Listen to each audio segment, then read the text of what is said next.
Amandla!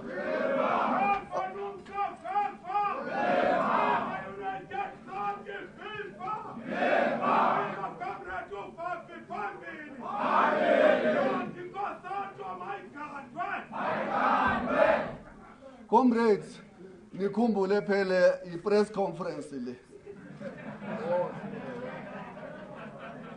Nina nizosupporta mna, but this is a press conference and therefore sizocela ukuthi ama-comrade angathathi izitulo in the front and move a little bit back so that the media can have the free space to do their work. So ngizocela ukuthi nje lama comrade asondele kakhulu who are now mixing up with the media. must move back. Please, comrades.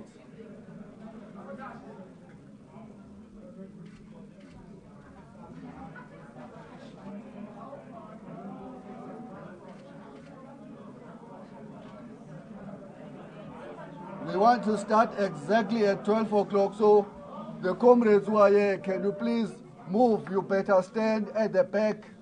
At the back.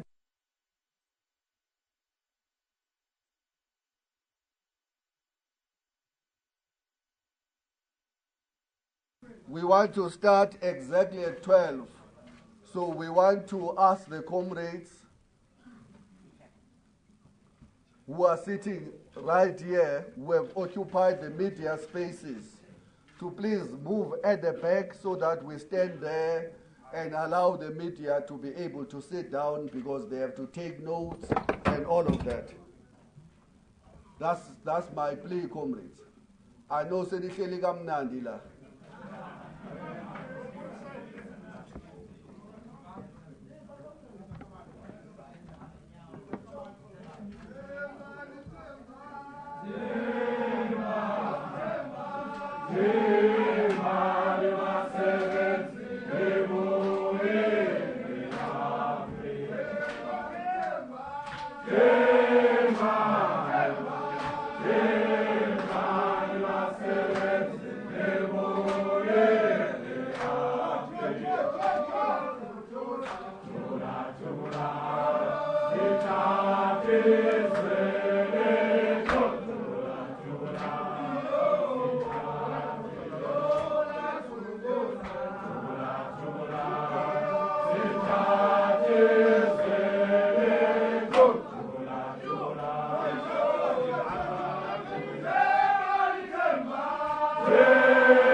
Now, comrades, we are just about a minute to start. We've emptied these chairs for the media to occupy, and please, those who are standing from the media, sit down and do your job.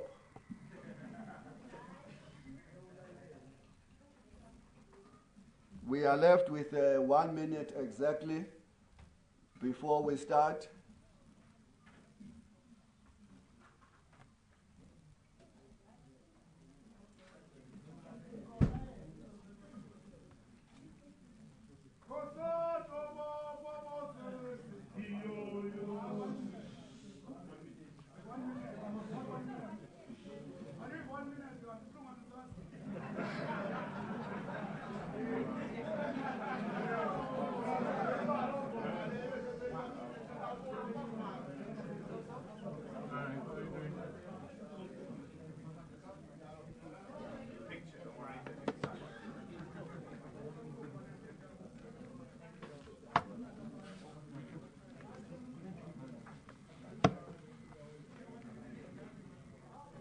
I assume that all the media comrades, ladies and gentlemen, have now found their way to their seats.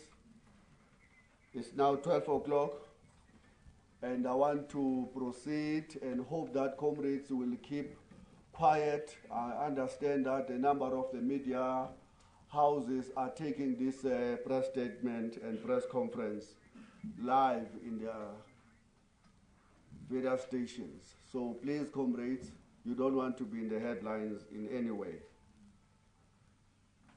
So I start that many workers will be aware that I've been asked to come to a special Central Executive Committee convened for tomorrow, the 30th and the 31st of March 2015. This statement I'm making today is my response to this looming confrontation, as well as my explanation as to why the Federation is facing an implosion and how it have chosen to relate to these, or how, rather, I have chosen to relate to these developments in COSATU, which are so tragic for the working class. I wrote an email to my colleagues, the National Office Bearers, on the 1st of March 2015 in the evening, advising them that I would not be able to attend the Central Executive Committee that was to take place on the 2nd to the 4th of March. Out of fear of being distorted, I am disclosing this letter, and I've made an attachment to the statement which explained the reason why I felt unable to attend that meeting. In essence, there was an insistence on going ahead with the CC, despite the view of a number of affiliates that they could not attend the meeting unless it was linked to the unity process, inter alia involving the ANC. The refusal to postpone the meeting would inevitably lead to the boycott of the CC by these affiliates. And I made it clear that under those conditions, I could not attend a meeting which only represented part of the organization. Nothing have happened since that convinces me that COSATU is moving into a direction of confronting its nearly 3 years of paralysis and factionalism. Accordingly, and regrettably, I also will not attend the upcoming Special Central Executive Committee taking place tomorrow, the 30th and the 31st of March. I am not convinced that the important task of building unity is on the agenda of that special CC. I also set out a background as to why I have come to that painful conclusion. I do so in order to dispel the propaganda that I have sought to position myself above the organization, and that I am ill-disciplined and have become too big for my boots. I was elected by all COSATU affiliates, and not 9 or 11 or any other number, but all of the COSATU unions. I insist the only way my apologies. I insist the only way of solving the current crisis is to embark on an inclusive process involving all unions, informally and informally. Adopting a business as usual when a significant section of our unions are no longer participating in the CC is irresponsible. So I deal with the brief background to this crisis. I mean, the one we're speaking to now. The public will recall that the CC held on the 7th of November 2014 took an unprecedented decision to expel NUMSA together with all of its 340,000 members after months of bickering that culminated in a vote in the early hours of the 8th of November 2014. Some union leaders who have for 2 years championed the view that NUMSA must be surgically removed from the Federation went to the Parktonian Hotel to celebrate what they thought was a victory.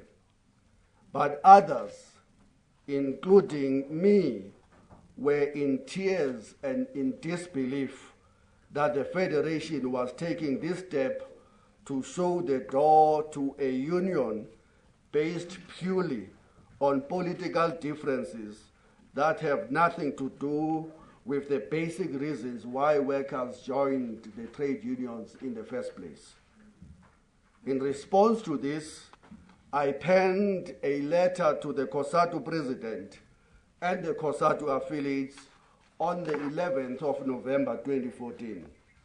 Amongst other things, I explained why I could not defend the decision of the CC to expel NUMSA. I said the following.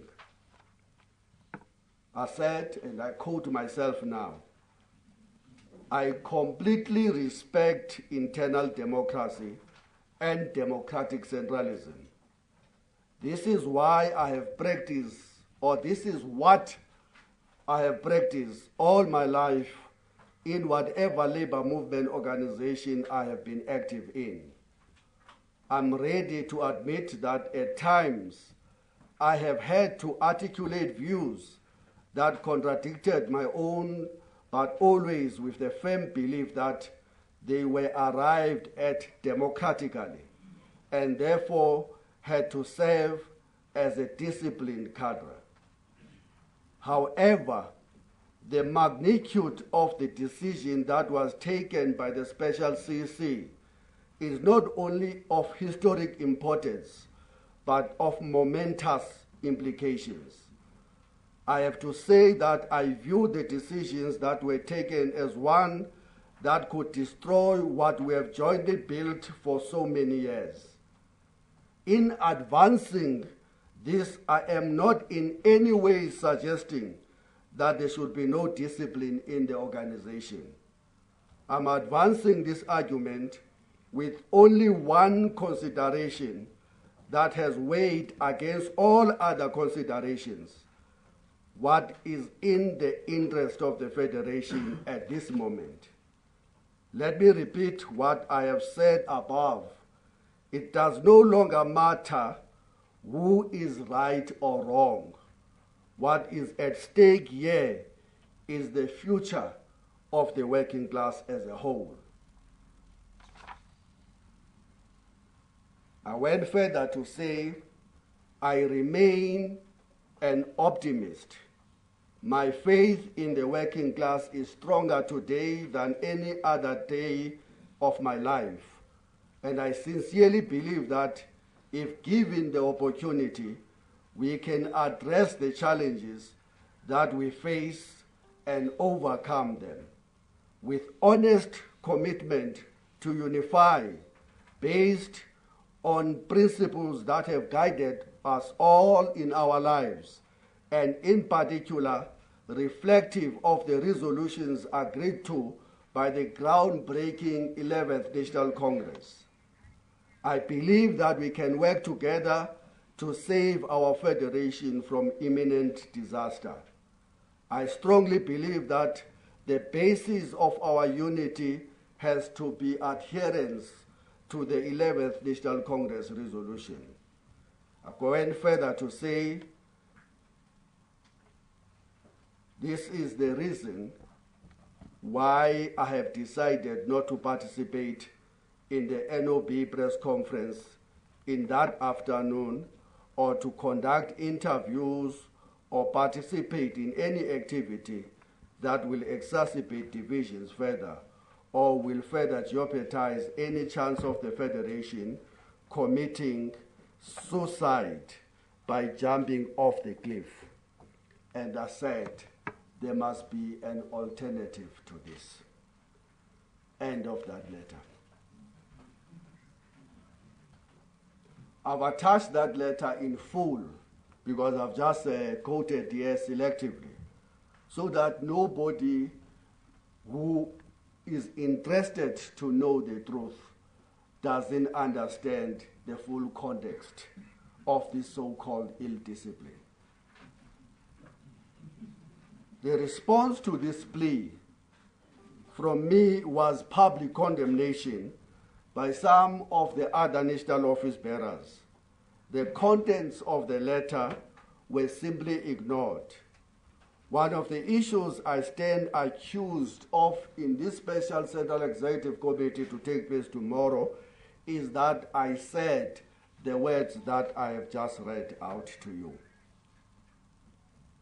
Notwithstanding this, I remained inside the Federation, arguing my point of view as a disciplined cadre of this movement. On the 14th of November, the NOBs, including myself, following an engagement facilitated by the African National Congress, the ANC, issued a statement that would have taken us onto a different path if all were committed to its contents. The statement is attached in full, and I'm not going to read all of it here because it was made into a public statement, or it was made a public statement. But let me just say, that statement said, we are happy to inform you that the frank and robust debates amongst ourselves, whilst they have not resolved all issues, have created possibilities for similar discussions to take place between us and the affiliates of COSATU. History has given us this special responsibility as the leadership of the Federation to spare no energy to ensuring the integrity of workers' unity within COSATU. I've just added that.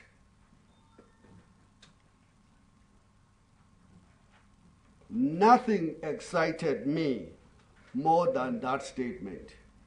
I felt vindicated that I did not walk out of the CC that expelled NUMSA, and that I had exercised patience in pursuance of worker unity, and unity that I have repeatedly stated as sacrosanct. I maintained my participation despite the fact that 7 unions wrote to COSATU suspending their participation at the CEC. Everybody who cares to follow this unfolding saga will know that these unions and others have steadfastly defended my rights throughout this period. Many suggested that attending any CC in their absence would be suicidal, as this would be tantamount to me delivering myself on a silver platter to union leaders who have mobilized for my personal removal from my position since 2012. I chose to ignore that advice, and I attended the CC held on the 19th of November 2014, not as a desperate act to keep my job safe, but because I believed that the COSATU National Office Bearer statement referred to above truly held the potential to take the Federation into a different direction. My presence in that CC somehow helped, and I was happy with the broad direction the CC took, even though not with some of the decisions it made. Notwithstanding that, I attended a press conference on the 20th of November and articulated these decisions of the CC, some of which antagonized those who provided me with that support. And that statement is again printed in this overall statement for you to look at in your own leisure. And I'm not going to take you through the content of the statement. The statement was basically not very far from the statement the office bearers have issued on the 14th of November.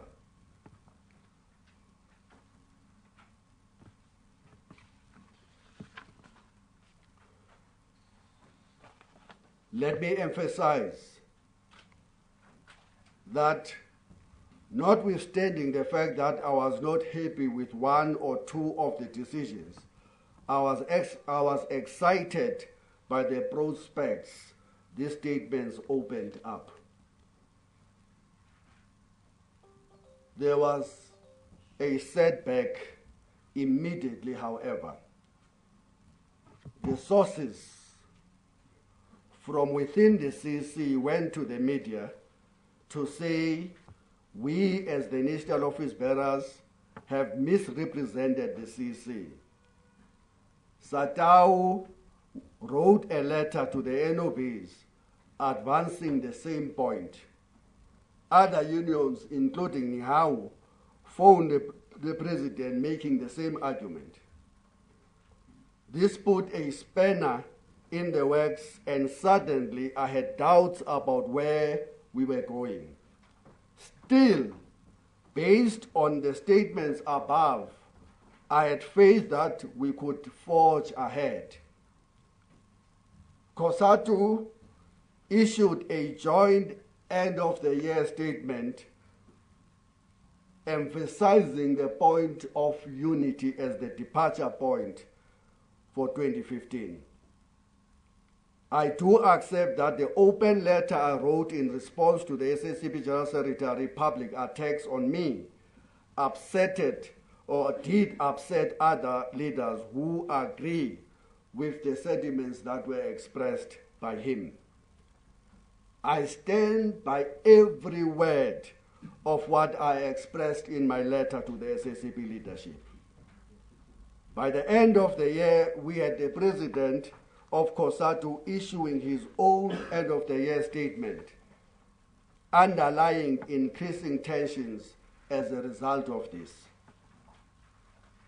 I was still relatively happy, however, that the NOBs will pull together after their January 2015 meetings. We were all aware that the ANC was working to get meetings with their affiliates.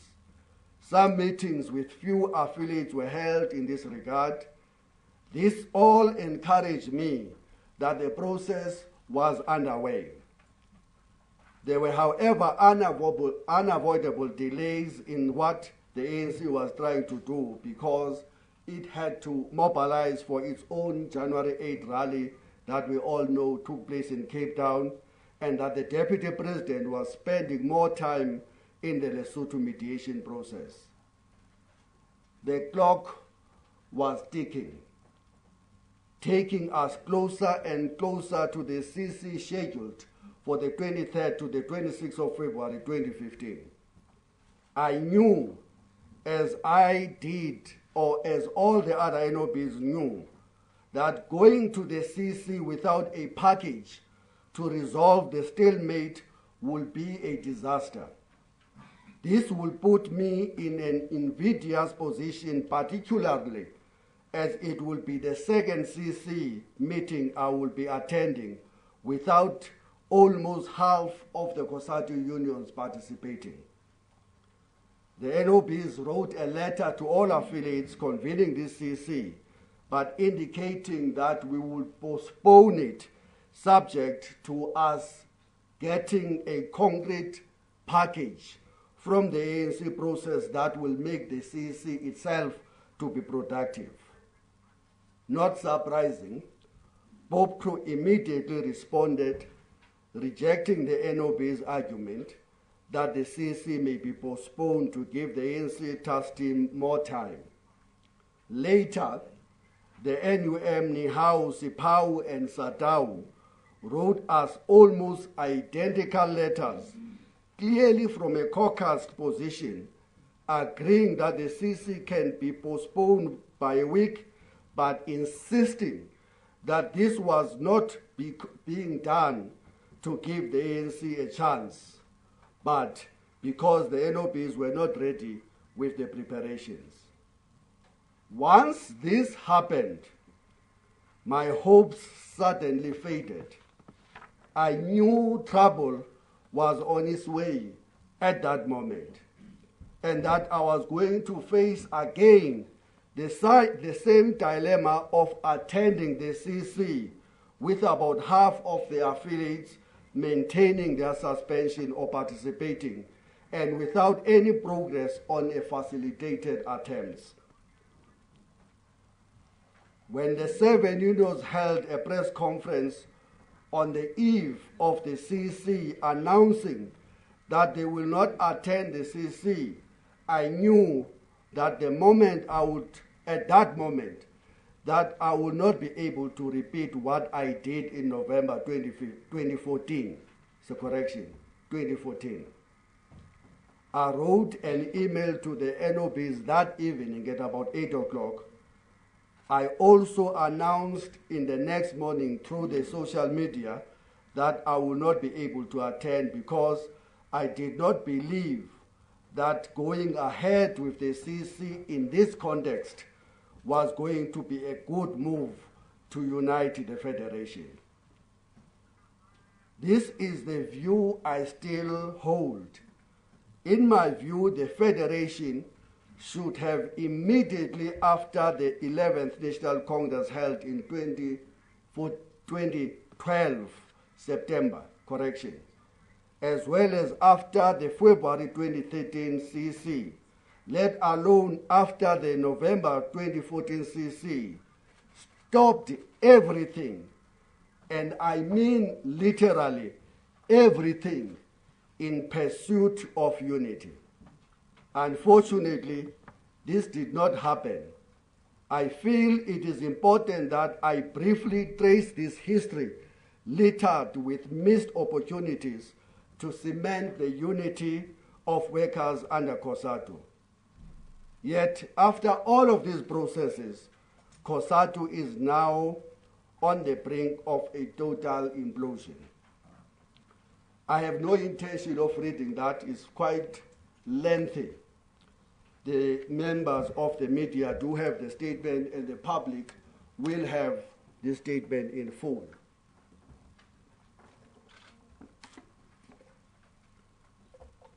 But my plea will be those who call themselves journalists, the transmitters of information, must read, so that this continuous misrepresentation of history stops. So I did this briefly, comrades, for about 2 or 3 pages. But in my own records, I've written actually very substantially, tracing this disunity in the Federation from the beginning. 2011 Central Committee of the Federation, where there was a big discussion amongst all of us as to whether the National Democratic Revolution was in course or was off rails. But you know, in brief, that in the run-up to the 11th Congress, certain leaders publicly announced and a lot of times presented themselves as the sources of the media to say that the General Secretary of the Federation have to go. They needed him replaced. You know that after that Congress, this leadership, having lost dismally in that Congress, having failed spectacularly to achieve that political goal, sought to use the smaller but important structure of the Federation, the CC, to achieve the goal they could not achieve in the 11th National Congress. So at the CC held in February, they launched a blistering attack on the General Secretary, accusing him of being the elephant in the room and accusing him of political deviation. They made statements that the Federation is in a state of paralysis, the same paralysis they are denying today, but they said that the Federation was in the state of paralysis in February 2013. And they said the General Secretary supposedly have deviated from the mandate he has received from the successive national congresses of the Federation.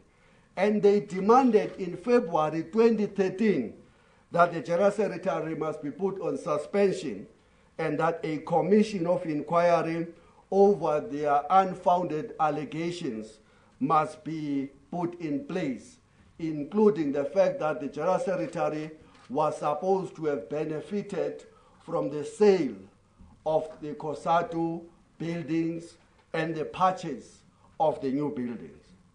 The CC agreed that there is a problem that must be solved and set up a special committee to facilitate the unity process in the Federation, led by Charles Nupen and Petrus Mashishi.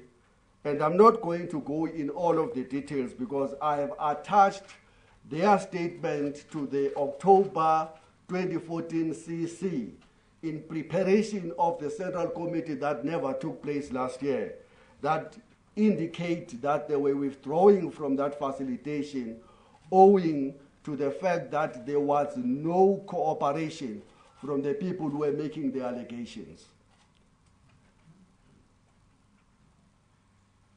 What we are dealing with here, comrades and friends, South Africa, is that a statement was made by the then Nihau General Secretary, Fikile, nicknamed Slovo Majola, who is now a member of parliament. He, in the CC, both in February and in the May 2013 CC, had said that the Federation have to be split and that the NUMSA and the COSATU General Secretary must be surgically removed from the Federation, and that he did acknowledge in that May CC that this will create disunity, and that, but he said, they as the faction are prepared to allow a split in order to build COSATU afresh. And Fikile Majola went further to repeat this very historic statement in an interview that he did with the Sowetan. And I have attached just the introduction of that interview here. The full interview can be traced back to the Sowetan of the 25th of March 2015. But let me quote something very, very interesting that he said.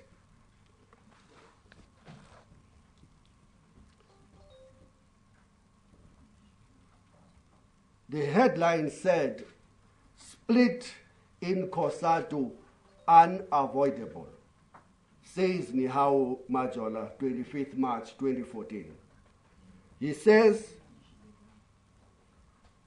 what is happening in COSATU is not healthy, but unavoidable. We are far down the road. I don't think it can be stopped. The person at the center of this crisis is Zwelinzima, and he does not want to find a solution, he said. He went on to state, and is quoted here, "We can re-establish COSATU on correct principles, build a strong COSATU and can direct its that can direct its affiliates. But we cannot do it with those who say, please underline this, we cannot do this with those who say Vavi or nothing. End of that quote. We cannot do it with those who say Vavi or nothing. Meaning, all those unions who have provided me support, the 9 unions plus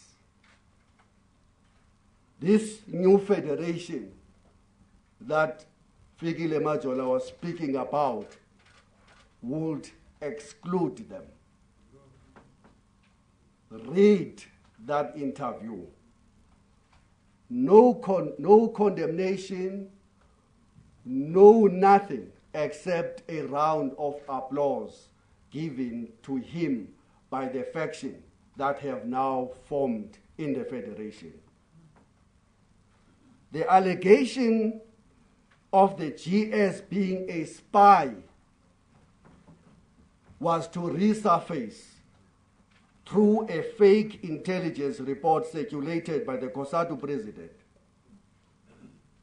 The Satau General Secretary Zenzo Mahlangu gave an interview to the Mail and Guardian making wild conspiracy allegations against the COSATU GS. Again, those who want to know the facts and who are not going to jump into Twitter and say things they don't know will have to read that interview again. And those who are interested in the truth will have to go and find that fake intelligence report. This statement that the COSATU General Secretary was made initially through innuendos in a Central Executive Committee opening remarks of the COSATU president. But the General Secretary of Nihau, standing right there, accused me in my face that I was actually a spy, employed to destabilize the unity of the Federation and cause all the mayhem that is contained in that fake intelligence report. Whilst all of these shenanigans were unfolding, the people making these allegations about the political rupture, the deviation from the COSATU resolutions by the GS, or him being an agent of international or imperialism, were not keen to back up these allegations through the COSATU agreed to process of Petrus Mashishi and Charles Nupen. Later, this faction, now in charge of the CC, was to separate the work of the Goboto, or Sizwe Nsaluba Goboto, and the work of the Charles Nupen Petrus Mashishi Commission. They pushed that they must be separated because they convinced themselves that Sizwe Nsaluba Goboto will find something that they can use to achieve what they failed to achieve in the COSATU Congress. So I was subjected to this investigation for the past 2.5 years.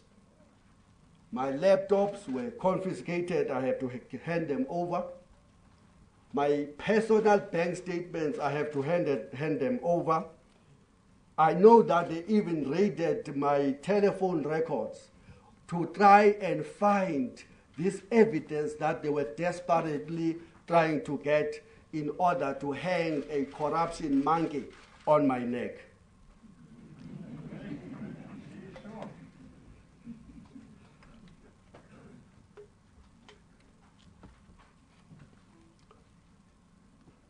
They couldn't succeed. As we speak, there's absolutely nothing that backs all the headlines contained in the Sowetan newspapers over a period of time.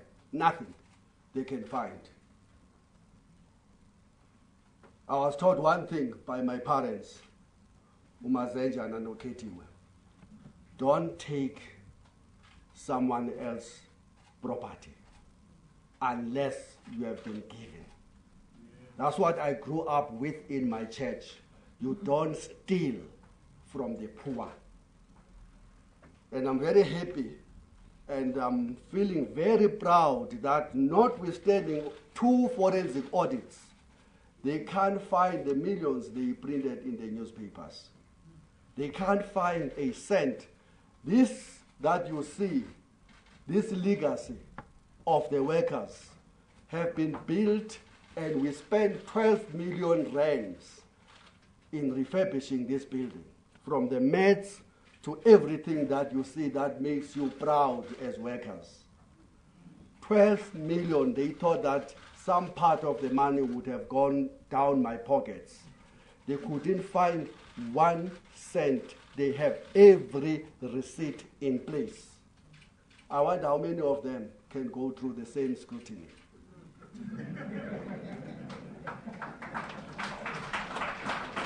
But then I committed a serious blunder for which I apologized, and I called that blunder an own goal when I fell for a relationship with a COSATU staff member.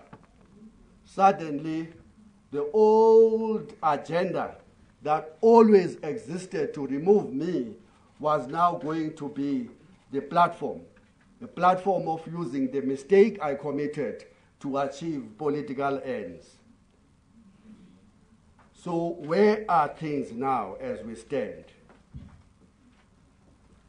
We now have a situation where 7 of our affiliates have written letters informing us that they are suspending their participation in the top structures of the Federation, in between the national congresses and central committees, the Central Executive Committee. No serious attempts are being made to address their concern. NUMSA, our largest affiliate, now with 365,000 members, has been fired, and steps taken to replace it with a new affiliate called Limosa, which has not even had a Congress to elect leadership, with unverified membership of 1,670. The impacts include putting the Federation into an absolutely unviable financial situation. COSATU is currently spending 300,000 rands above its levels of affordability or income.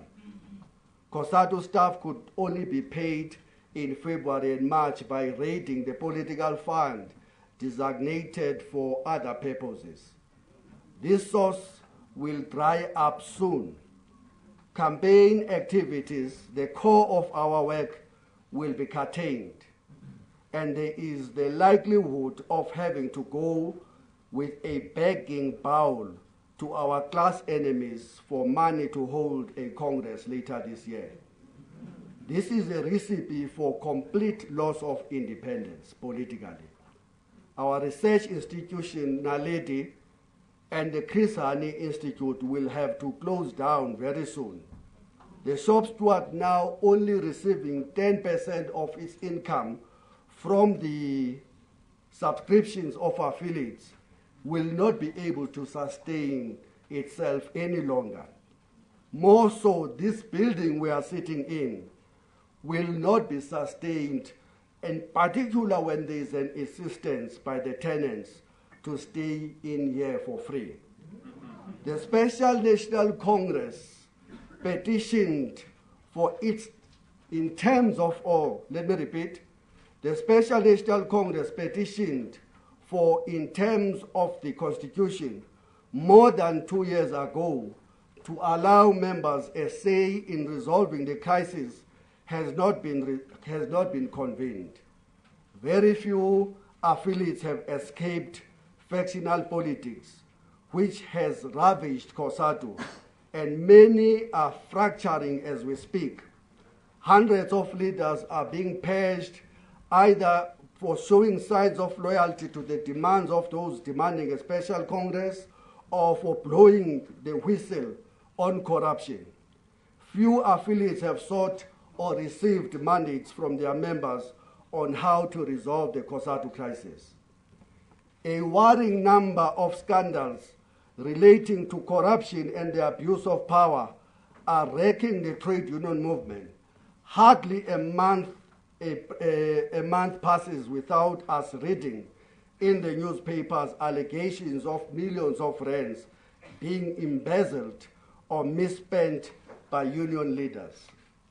The COSATU General Secretary has been subjected to a sustained campaign of vilification and slander in an attempt to force him out. The various interventions and attempts at facilitation have either collapsed or are stillborn. ANC task team report has been sidelined.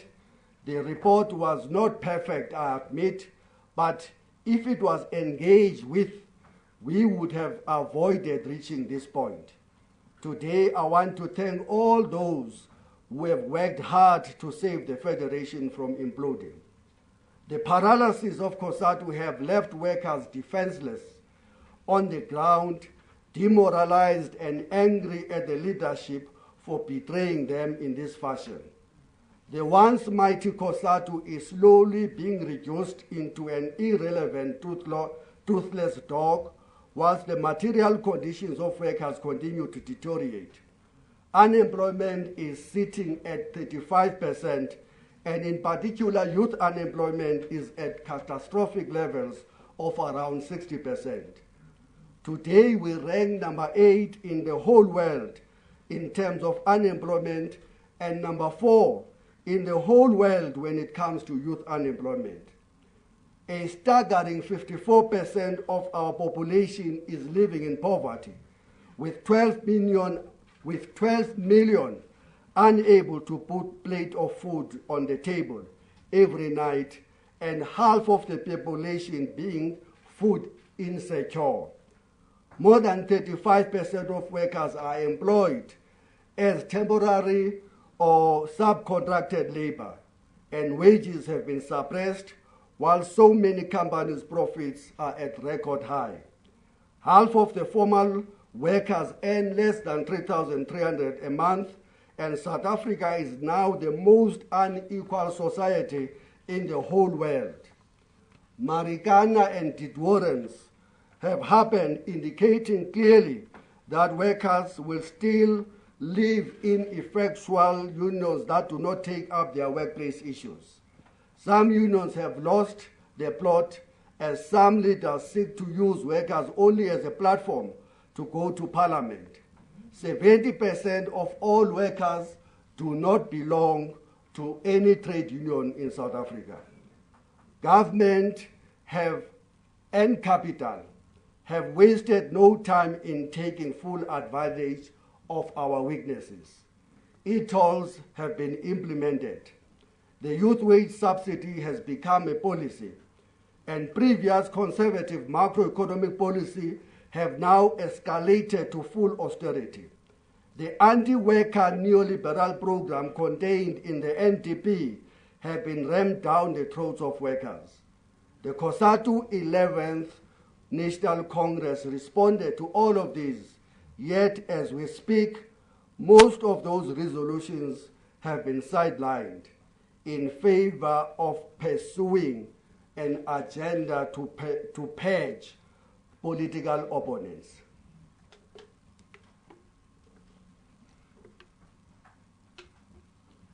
So, in conclusion,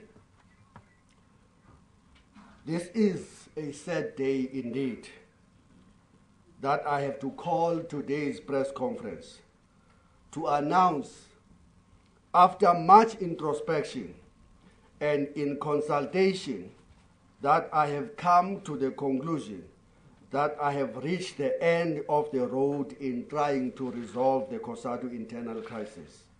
through using traditional organizational means, i.e. engaging in the boardrooms and having discussions with everybody.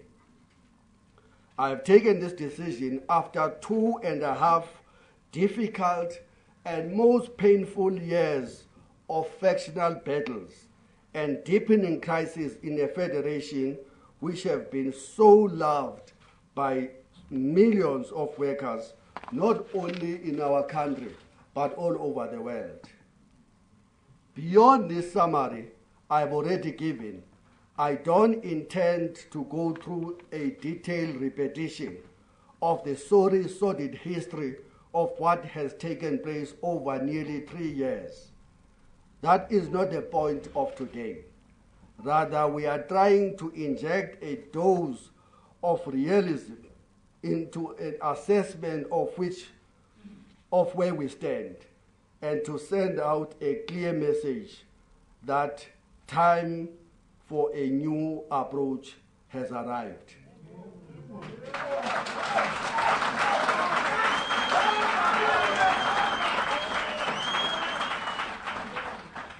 And that workers will not stand by while the leaders fight it out in the endless boardroom battles. If leaders are workers' servants, then we leaders have clearly revolted against the mandate that we must at all times serve our members. This situation cannot continue for a moment longer. From this point, I will no longer participate in internal factional wranglings in the organization.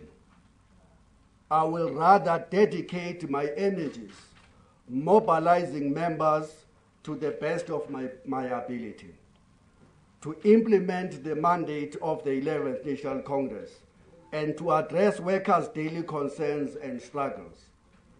This is what I have been pursuing for the last period, in particular in the recent period, and I will continue to focus on this for as long as I am allowed to do so. I will not attend meetings of the Federation whose sole purpose is to pursue the factional agenda of one grouping, no matter how powerful they may think they are. Legitimizing such meetings is tantamount to giving credibility to the idea that these are genuine forums to resolve problems. In reality, such meetings are only mechanisms to annihilate opposition and agenda for an agenda of a powerful faction, parading under the semblance of constitutionality. Therefore, I cannot attend the pending Special Central Executive Committee meeting, which is being convened not for reasons of uniting workers, but purely for the purpose of dealing with me and the perceived opponents of the dominant faction. This meeting, like the meeting of the 2nd to the 4th of March, is not even trying to create a pretense to constructively intervene to resolve the dispute. No serious attempts are being made to reach out to the group of unions suspending their participation at the CEC. Through after the March 2015 CEC letters, after the March CEC, letters were written to unions that have suspended their participation, pleading with them to return back to the Federation. However, the reason for their suspension of participation is not engaged. They have been told that they must accept that NUMSA, and now with its 365,000 members, have been dismissed, and that NUMSA now must appeal to the next ordinary Congress. It is said that NUMSA will not be allowed to appeal to the Special Congress, which NUMSA, together with 8 other unions, called in the first place. This refusal to allow NUMSA to appeal in the Special Congress is again a blatant violation of the COSATU Constitution. If my refusal to attend the special CC is used as a pretext to fire me, so be it. There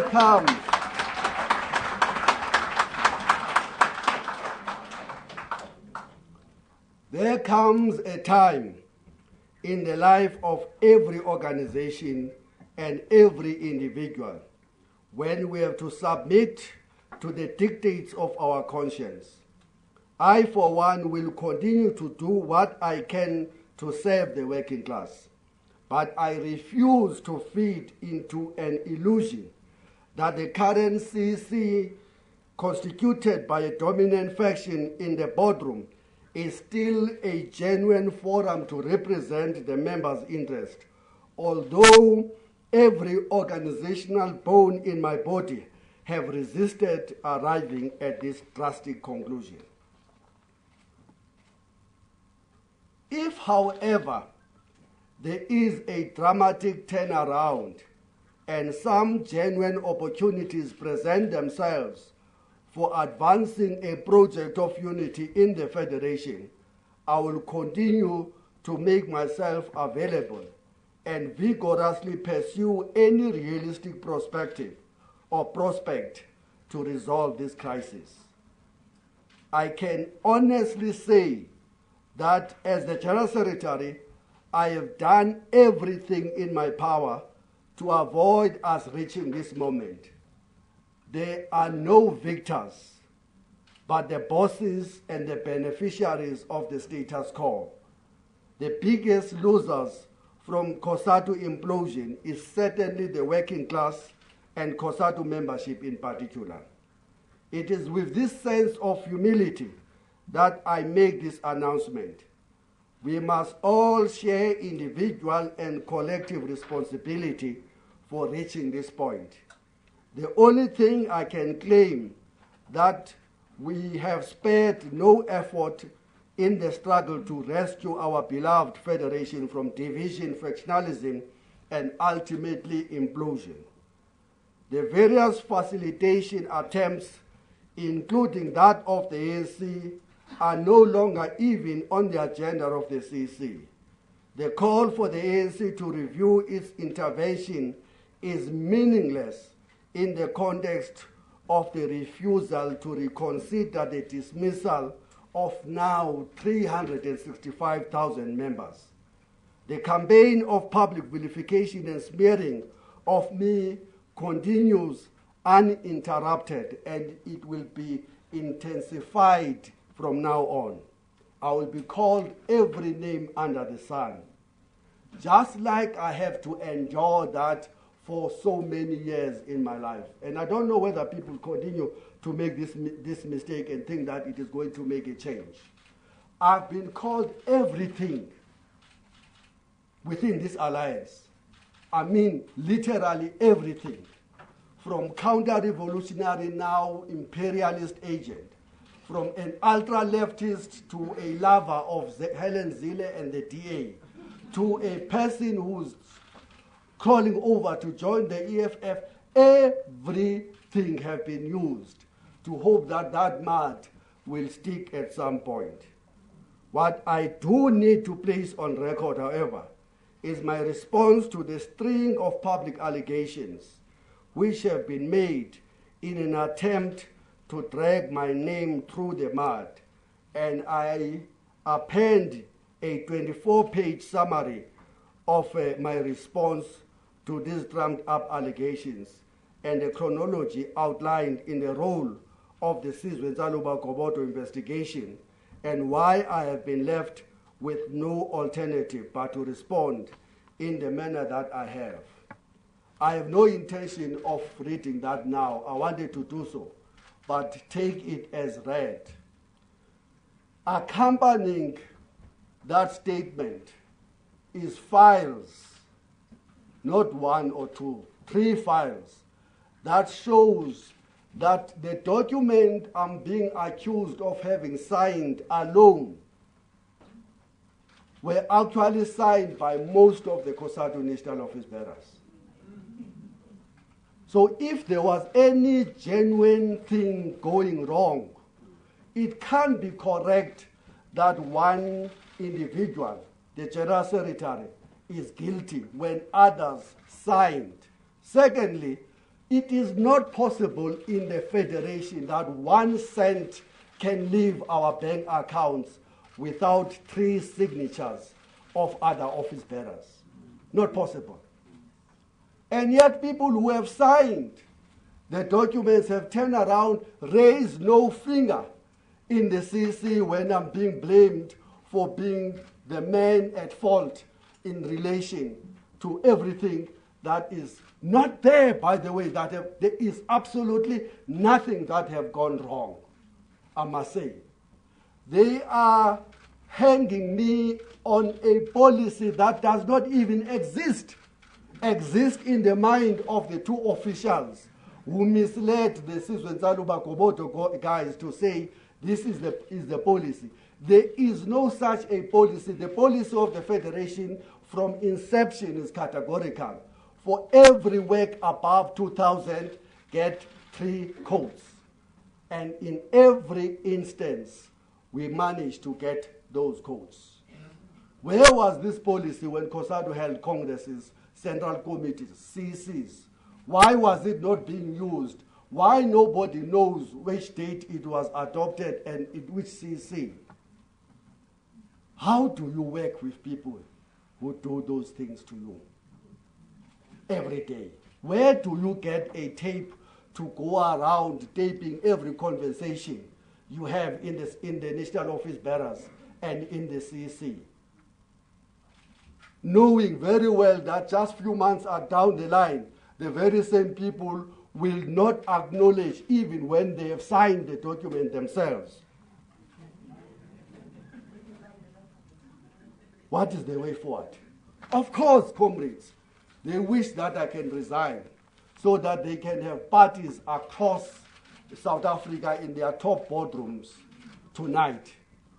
Their champagnes, expensive champagnes, are in the ice because they have convinced themselves that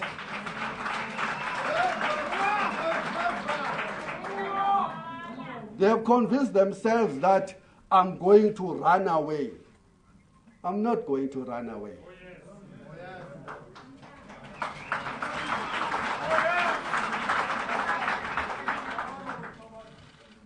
Let the champagne bottles get off the ice. This is deliberately an act of defiance on my part, even if it ends just as symbolic. It sends a message to workers that we must refuse to hand the organization over on a silver platter and must only walk away when all alternatives to rescue our federation have been exhausted. I'm refusing to make it easy for those who are trying to hijack the organization and those who want to take control of the federation out of the hands of its members. I'm making a statement that COSATU belongs to its members, not any faction or clique. Those who abuse their power, including majority, in an attempt to take this ownership away will not have an easy road. It must be clear that if I and members of or affiliates leave the organization, it is only because we have been left with no alternative. We are now trying one last ditch, an attempt to reclaim our organization from below by mobilizing members to assert their rights to control their movement. And if this fails, then history will record that we tried everything in our power.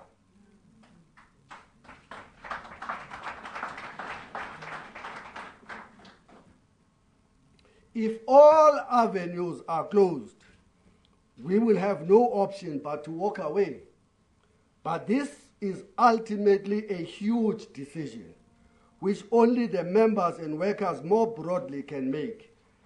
If members decide there is nothing further that can be done to rescue the organization, I will respect that decision. So back to the trenches, comrades. Also means I will be having wild consultation with workers about their views on the future of the organization and will act further on the basis of the majority view which members express about strategic options which they prefer to pursue. And I know that the organizations that have suspended their participation, anticipating that NUMSA will be replaced by Limusa tomorrow, anticipating that I will be shown the door, have called their special national executive committees to consult the members and have produced a pamphlet to ask members to consider serious options, and that they will then convene in a joint National Executive Committee meeting on the 4th and the 5th of November, of May. That's where I will get my tune. From now, I will return full-time being the organizer of Workers' Fight Back Strategy as per the 11th National Congress resolution.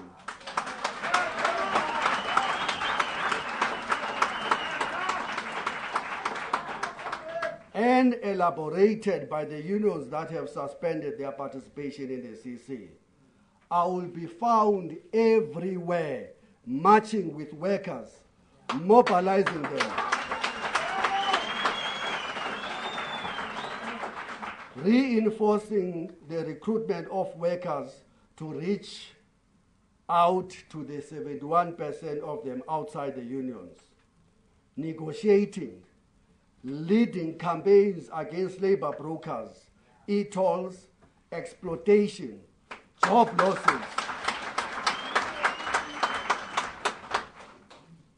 losses, service delivery, poor delivery of education and healthcare, and so forth.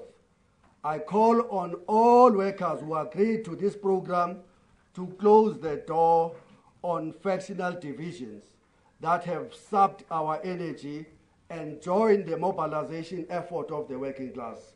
So I was saying to other comrades yesterday, don't mourn, organize. Don't mourn, organize. When we're facing the crisis that we face, job losses that are becoming a wave again in this country, don't mourn, organize. When we're facing the prospect of being reduced into permanent temporals, notwithstanding the legislation that have been passed by the government in January, don't mourn, organize.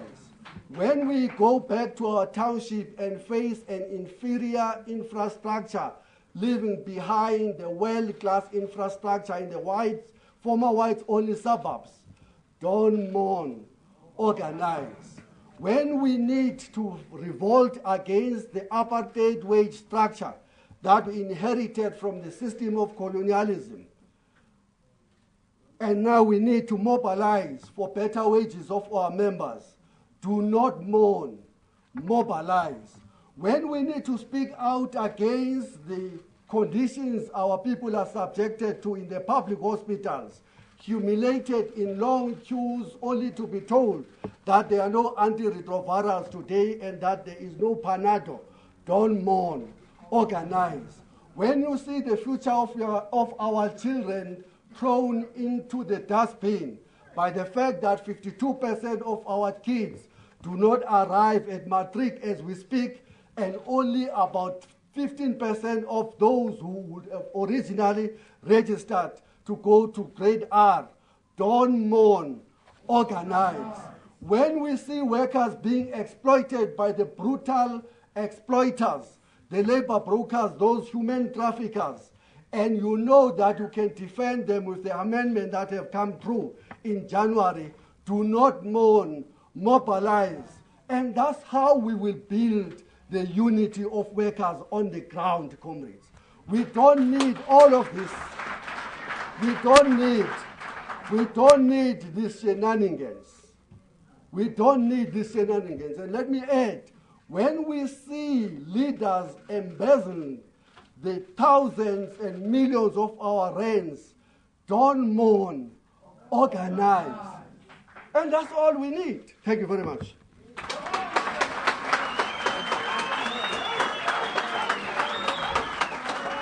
So, the media is now allowed to ask questions. I've taken 1 hour, 5 minutes. I need a pen, I need somebody who can help me.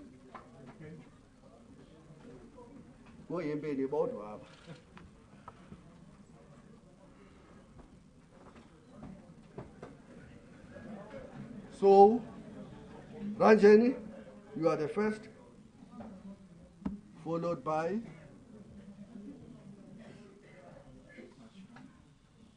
Harja, Miriam, the stalwart,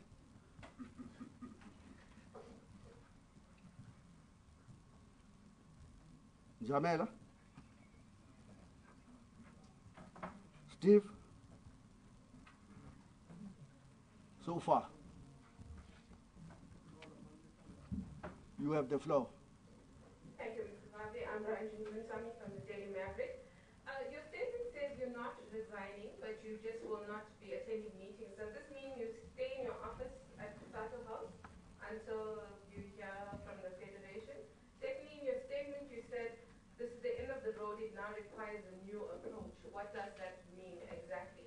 Thirdly, the supporters of NUMSA attending here, NUMSA is expelled from Kusatu. Are they here on your invitation? Thank you.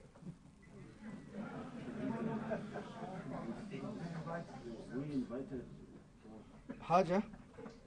Hajra Marji, Power News. Firstly, does you not resigning mean that you still have hope that internal democracy or in Kusatu will result in you being reaffirmed at National Conference or NUMSA being brought back into the fold? Secondly, you've always said what cannot be won in the streets can't be won in the boardroom. The reality is that it is being won in the boardroom. After Zola Tsotsi at ESCOM met with NUM on Thursday afternoon, Zola Tsotsi then issued an instruction that suggesting that 1,000 workers belonging to NUMSA be fired.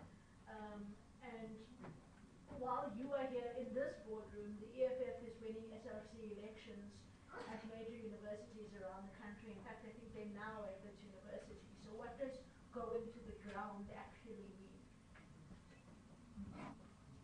I don't want to take too many questions so that I don't answer them adequately. The new approach is what I ended. Sorry. The new approach is what I ended with. You will not win what you have not won in the streets in the boardroom. Full stop. It is the masses on the ground who are yearning for a COSATU that is relevant to their interest as workers. And those masses are saying to us, forget about the suspensions. Forget about the disbandment of the structures.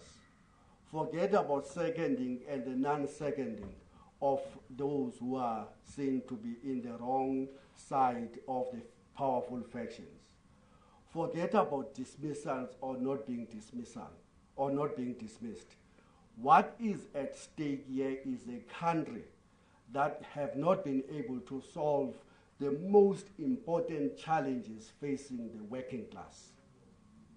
Where have you seen this being tolerated? A country sitting on the wealth we are sitting on, but with a 35% unemployment rate.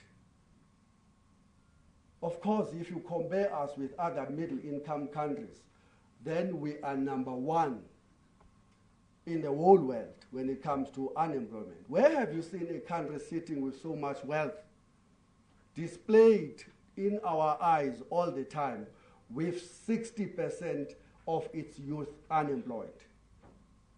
Where have you seen a country sitting with so much wealth moving from competing with the most unequal societies to being number one most unequal society in the whole world?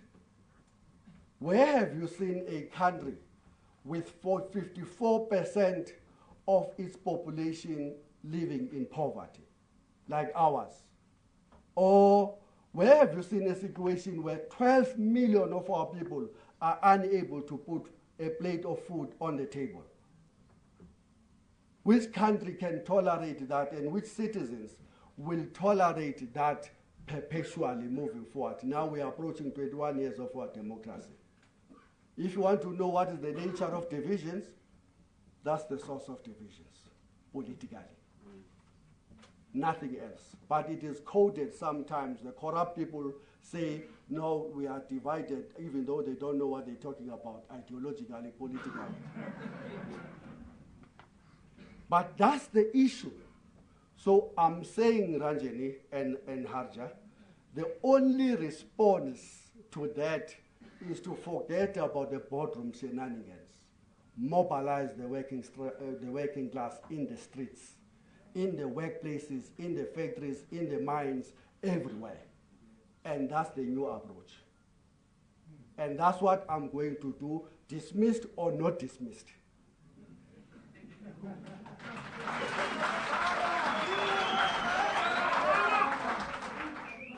So, NUMSA came here. Did I invite them? By the way, it's not true that NUMSA is here only. Just look around. Look around who is here. Maybe NUMSA is maybe in a slight majority, but just look around who is here.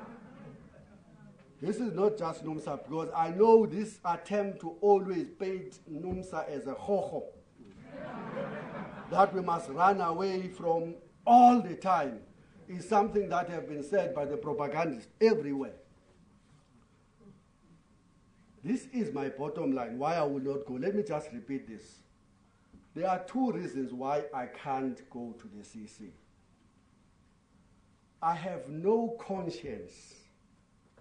I have no guts to, in the face of 365,000 workers thrown out of a federation they love and have built from inception, go run into the CC to save my job and close the door behind them. I can't do that.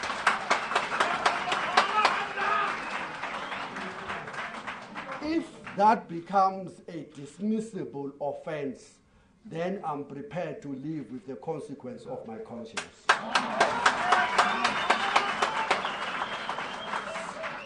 Secondly, the second reason, I can't go to a CC which I know will not be attended by about 6 or 7 of COSATU unions. And when they have written us a letter to say we are suspending our participation, the responsible thing to do would have, as I say in the statement, stop everything else and focus on that as a crisis, because that have never ever happened in the 30-year history of the Federation. To close the door and pretend that you can go on with a business as usual when you are leaving hundreds and thousands of workers out of the Federation is to play into the hands of what Fikile Majola said in the CC. We want a split. That's what he said. We want a split, and we want to start a federation afresh without Vavi, without NUMSA. That's what they said as the faction. And the CEC represent a triumph of that agenda. And I am not going to legitimize it by my presence. And if that call for a unity amongst workers demands that I should be dismissed, then I'm prepared to be a sacrificial lamb. Because in any case, comrades, it's not just NUMSA that is being dealt with. Go to all of these unions, a lot of them. People are being suspended without a hearing in mass. People are being dismissed without a hearing in mass. People are being expelled in mass. Structures that are not towing the line are being disbanded left, right, and center. You don't fix that by promising to patch more. You stand and stop and address the crisis. That's all that I'm asking for.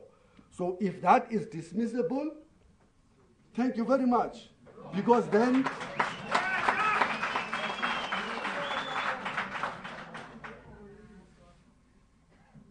do I have a hope? No, I can never close the door on any chance of unity of workers. Of course, I'm desperate for unity. I want it desperately because I know the price we have paid already for being in the state we are in. It's a very dear price we've paid. If there is a chance, as I say in the statement, that a door opens for people to say, oh, of course, we've learned. We now think that the only way to resolve is the crisis is through an inclusive process involving all of the COSATU unions, including NUMSA. I will be the first to arrive in such a meeting. So, Yolisa? Oh no, Mire. Why are you sitting down? Yeah. I go. Okay, GS, hi, it's Natasha from the Business Day. Two questions.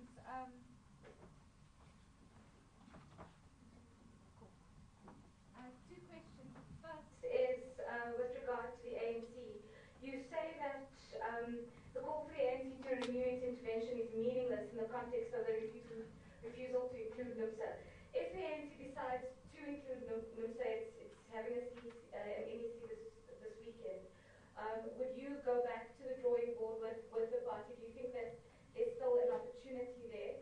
And with regard to the alliance, the president last weekend mentioned that divisions in the alliance were not a good idea, that he hoped to get an alliance meeting together. Would you like to be part of that meeting? Do you think that would help in the current juncture? Okay. Look, the ANC have told us categorically, not once, that the only way we can resolve this crisis is when NUMSA is returned back in the federation. That's what the ANC says. People are defying that. Maybe someone else more important is telling them to do so. But the ANC has been categorical. The only way of resolving the crisis in the federation is to embark on an inclusive process which will involve participation of NUMSA in such a process. Any other thing else is a farce, will not bring unity. That's what the ANC says. It have issued statement and its leaders have been on record all over repeating the same thing. They are being defied. They are being defied in pursuance of what Fikile Majola said, applauded by a faction, that we want a split and this general secretary and these metal workers must be surgically removed. And those who insist on the participation of those two in the process of unity, bye-bye, all of them, which is what is effectively happening. So that's what my response is that, yes, NUMSA, I don't know when are they meeting the ANC, will meet the ANC. NUMSA have said, will engage the ANC. NUMSA is not running away from engaging with the ANC or anybody else.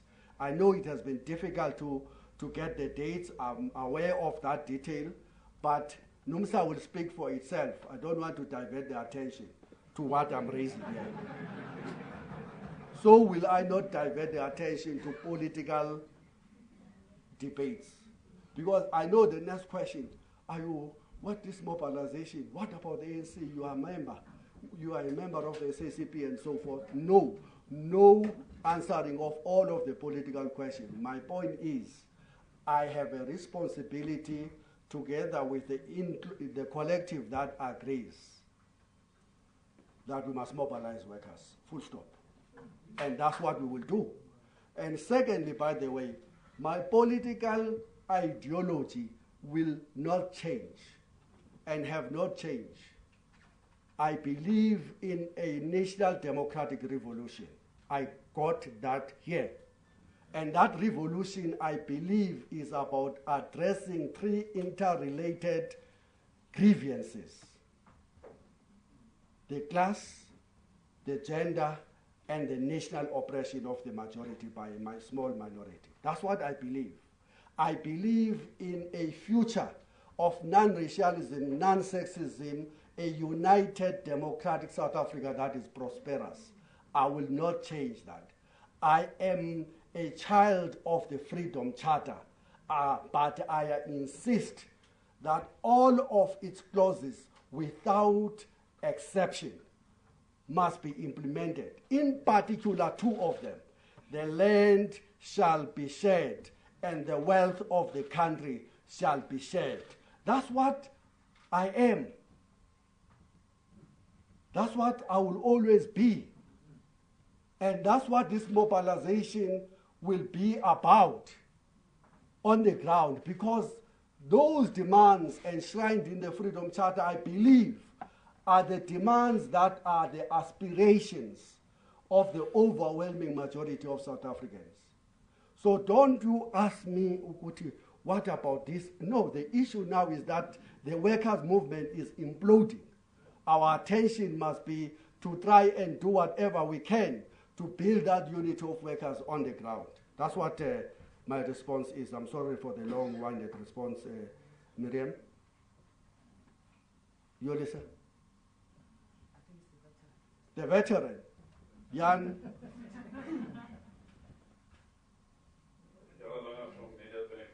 Jan de Lange. What this means is that you've actually given up on the boardroom battle and you're taking the battle outside. There are contradictions in that. What happens, I believe NUMSA is still busy with a legal effort to force its way into the Special National Congress. And what you announced today is probably means, and it would have probably happened anyway, that you will be suspended tomorrow or the day after. What happens if NUMSA does succeed with its efforts to get access to the Special National Congress and you're not there? Secondly, you say with a clear conscience that you wash your hands of any financial wrongdoings. Just as a matter of record, can you do the same with the corporate governance issues in Kopano Kamata? Can you say the same about that? Your hands are very absolutely clean. Thank you. You listen? Ladies and gentlemen, SABC television news. The other faction that is opposed to your faction clearly has no interest in working with you, either here or outside. And so your presence in COSATU essentially is problematic, at least to them. And it causes disunity contrary to what you say you want within COSATU or the Federation. And since 2012, worker issues have largely been ignored. And all you're doing is you basically engaged in factional battles in COSATU. Shouldn't you rather just resign and be one less problem for the other leaders? Perhaps they would do the issues better. The second thing is, as a principled national office bearer of COSATU, they are, as my colleague had asked earlier on, the NUMSA members there, they are in the majority, as represented by good Carl Cruton, in front. And shouldn't you at least say they should be outside? Because they have been expelled. We know that we were very vocal against their expulsion, but they have been expelled from COSATU. And today they're inside the boardroom at COSATU headquarters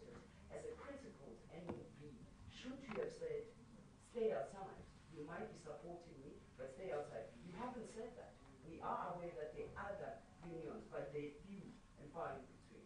Thank you. Okay, let me answer those. You want to, sorry, I can't remember your name, and my apologies for that. Okay, my name's Hilary Wainwright from Red Pepper magazine in the UK. And I just wanted to ask you to say more about the practical implications of leaving the boardroom shenanigans and putting the emphasis on all your energies into mobilising and organising. Just a little bit more about through what kind of organisation structures, how will you do this organising, how will you work with others who are of a similar spirit. I think they're doing this internationally, will be interested in understanding this practical question. My pen is on strike.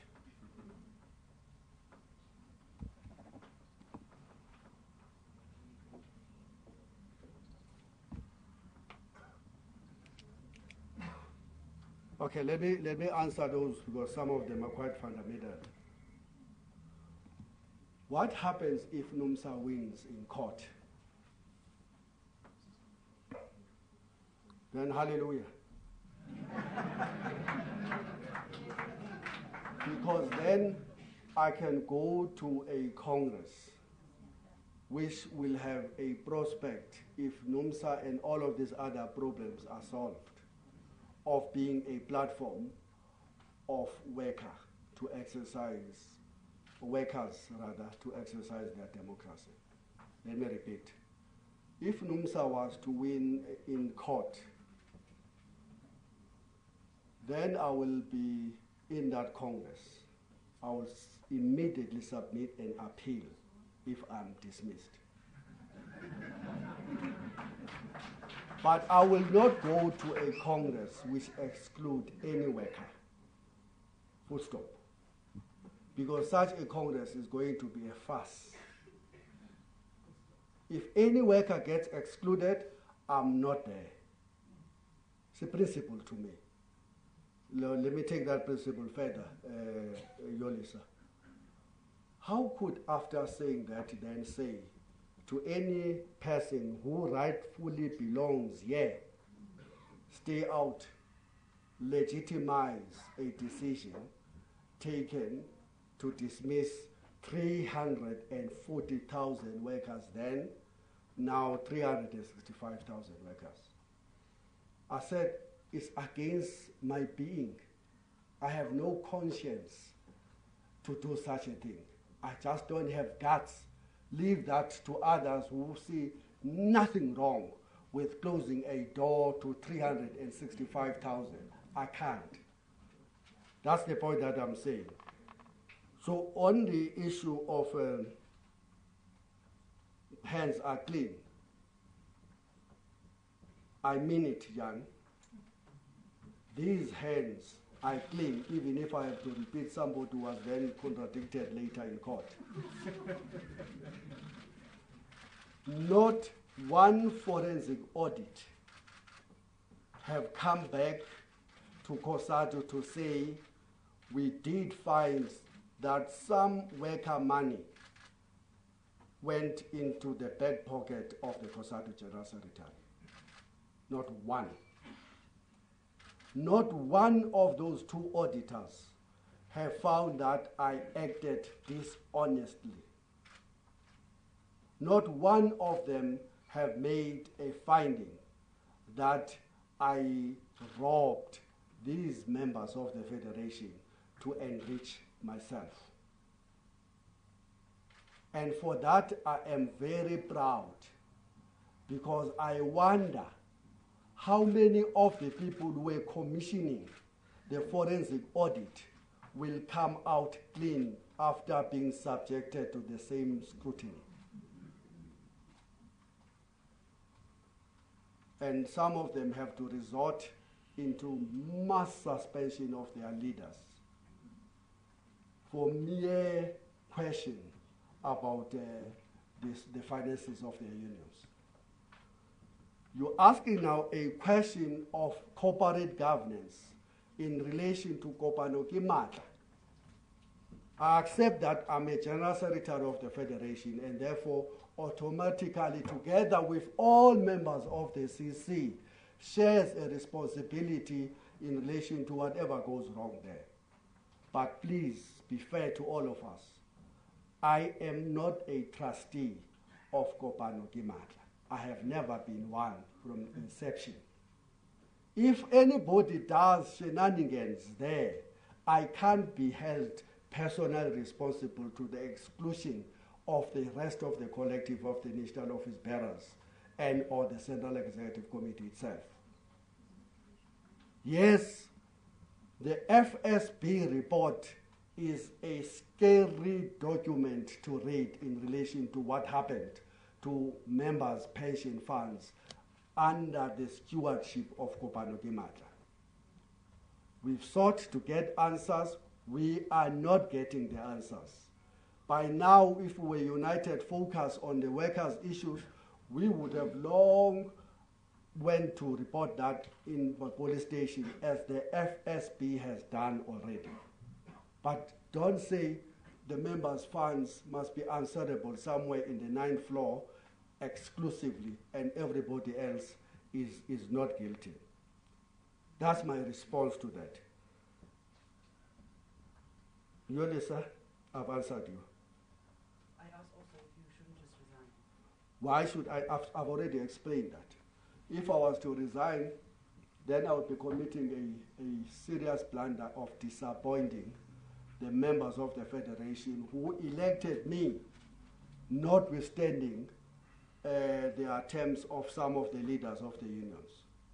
What do I say then? I've abandoned you, knowing how much confidence they have placed in my shoulders. I can't do that. But if I am dismissed, then that's a separate issue. History will have absolved me. Everybody will write Utibethu.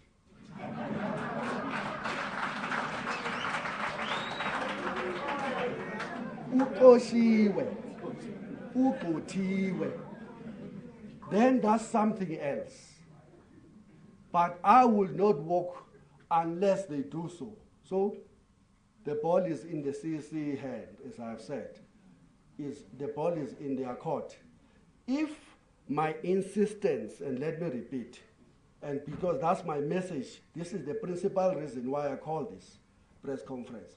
If my insistence that we must find a solution to the crisis of the Federation, which will include the participation of NUMSA in that process, and I get dismissed for writing a letter pleading with the unions to look at that in that way, then I would be dismissed and history will be written that Bamtoshile for making a plea that 365,000 workers be brought in the Federation.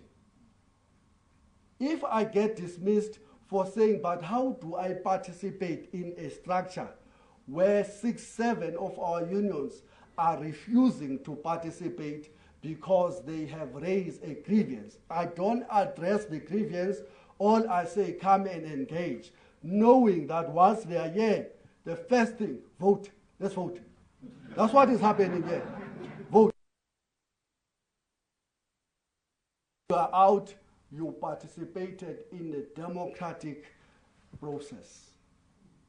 Respect democratic centralism.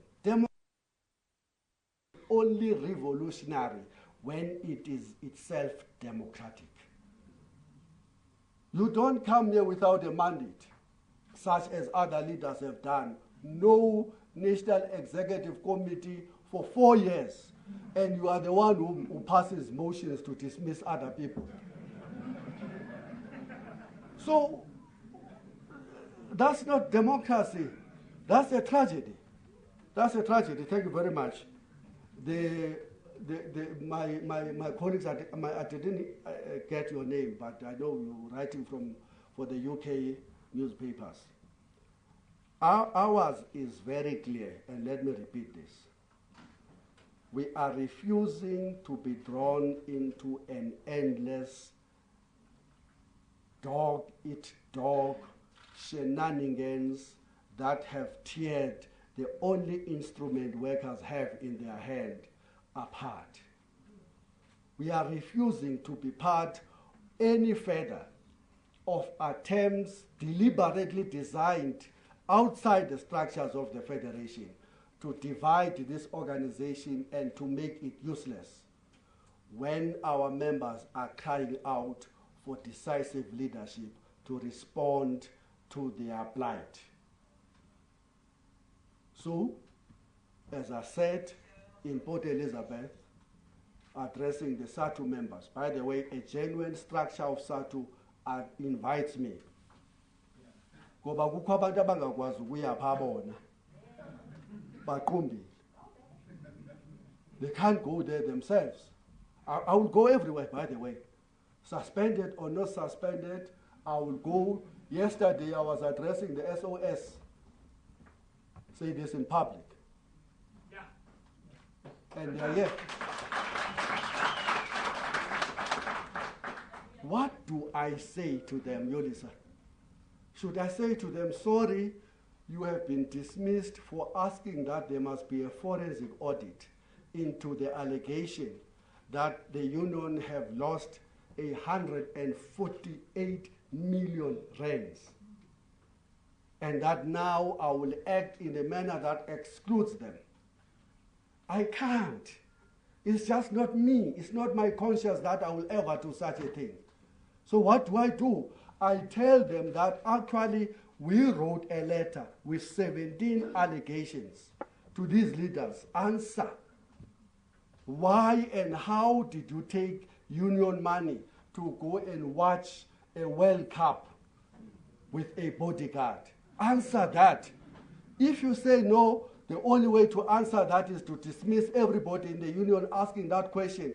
Don't ask me to be part of it. That's the central point that I'm communicating. It's not just about this CC. It's about the host of shenanigans that are happening in the entirety of the Federation. You're saying that I'm being factional. How do I explain to the SIPAU members that it is all fine when their union have not had an NEC for 4 years, and that the Congress that should have happened in September last year remains in abeyance because the leadership is scared to answer serious questions about the finances of the union? Do you want me to then say there is central democratic centralism? I must shine and sideline those workers. I can't. If you dismiss me for that and you call that factionalism, then fine. History will record that I associated myself with the people who were dismissed in their unions for asking what have happened to our money. I can't. It is a very emotional issue that people are asking me to do. I cannot do that. Not in the name of the revolution, which is actually a counter-revolutionary act. I can't do that even in the name of democratic centralism. It is wrong. It is simply wrong to dismiss a union for holding a different political view and dismiss it with all of its members. I can't agree to that. It's a matter of principle. That's not how I understand the foundations of this federation. We've always had different political and ideological differences here. We've never, ever even considered once to dismiss a single leader. This thing that is being done goes even beyond the bounds of Stalinism. Yes. It's unheard of in the history of mankind to dismiss ordinary workers from their organization because you don't agree with their political views. And then claim that you are fighting for unity. What unity? With who? Because then you are making a federation to move away from being a broad trade union church into a streamlined political party. COSATU is not a political party. It is a workers' organization. Everybody should be welcomed to be in the federation, irrespective of the political views they hold. You can't dismiss people for that. I can't agree with that. If that is dismissible, then dismiss me. I can't agree to that because let me tell you this.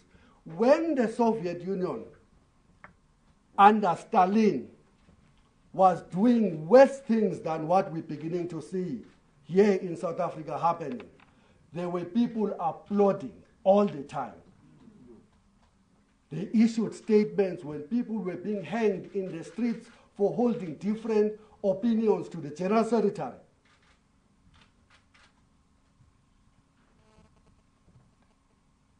Where is the Soviet Union today? Where are those unions? Dissolved by an act of one right-winger, not one protest. Because by the time that happens, that Communist Party was completely irrelevant to the interest of the workers. This is a route towards Stalinism. I have no doubt about it. This is an attempt to beat people to line, to hold a particular political view, to say yes, pass, no, no, no, I can't agree to that. And that's what this thing is about. So you think that I must be dismissed? Fine. Workers will decide what to do about me. Is there any need to go beyond this?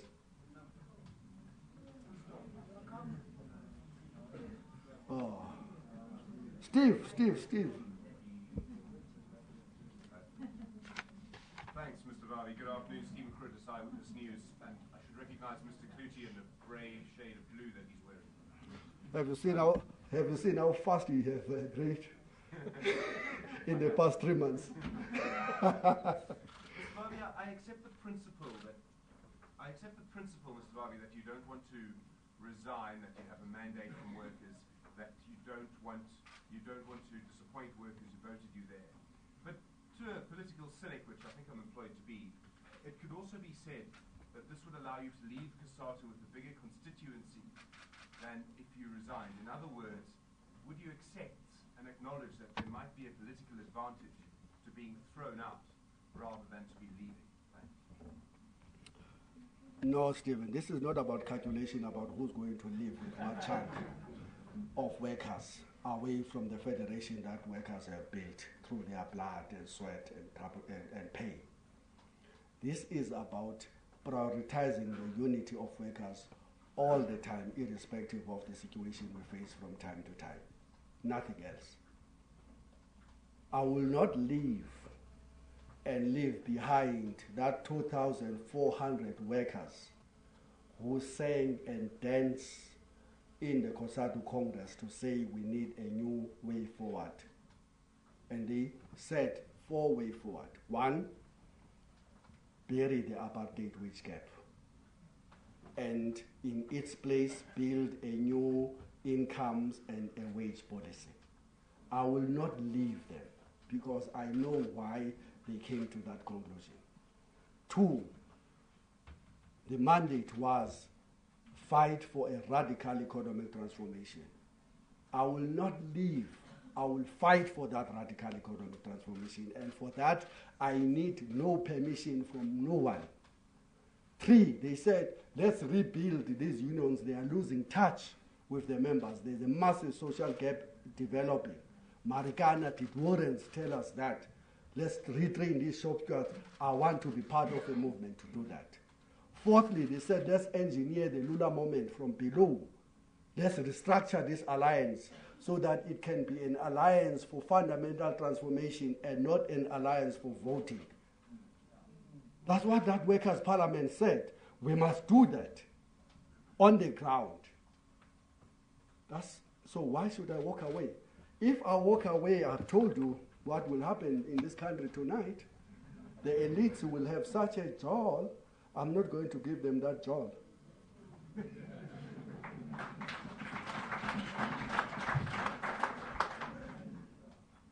Yes, I can't see now. Lots of people. Why are you having matters arising?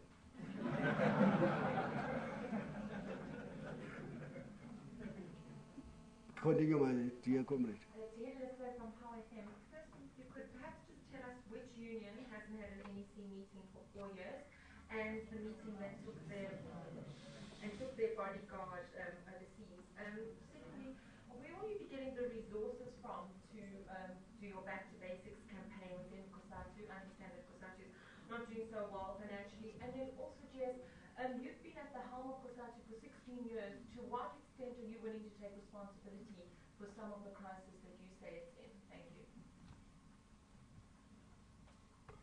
The resources, these workers will decide where the money comes from.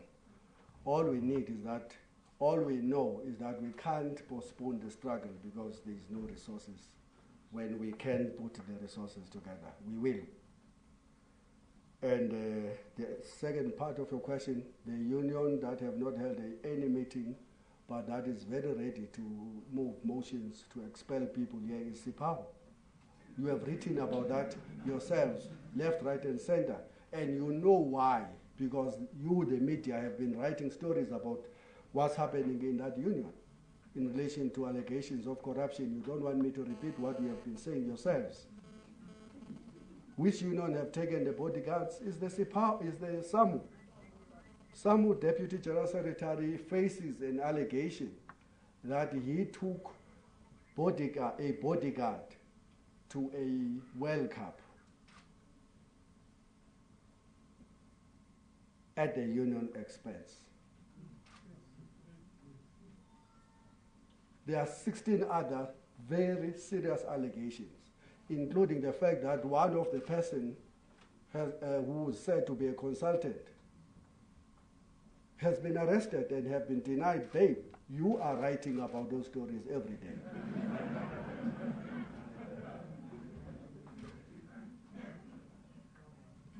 Should I take responsibility? I've said so. I said all of us, I can't escape that. All of us bear a responsibility to varying degrees about the crisis at hand. Nobody can say, I am an angel, perfect, committed, no mistake, nowhere. No, that's not what we're saying. But it's not me who make a statement in the CC and in public to say we have decided that the split in the federation is unavoidable. It's not me. It is Fikile Major and the faction that he was leading. It's not me who made such a very painful statement. So that's the point that I'm raising. Let me start with the sister behind you. Thank you, JS. Zwelinzima from Jacaranda FM. I just wanted to ask regarding the depleting funds of COSATU, how long can this political fund last, if you know how much longer it will last? And can you confirm, is this depletion of funds caused by NUMSA's expulsion? There's almost nothing left in that political fund. Now, it can't do what it did in this month and the last month, bottom line. So unless something happens, the staff will be the first to get the wrath of what is happening in the Federation. Secondly, the impact of the expulsion of NUMSA financially is that the Federation lost 11 million rands annually.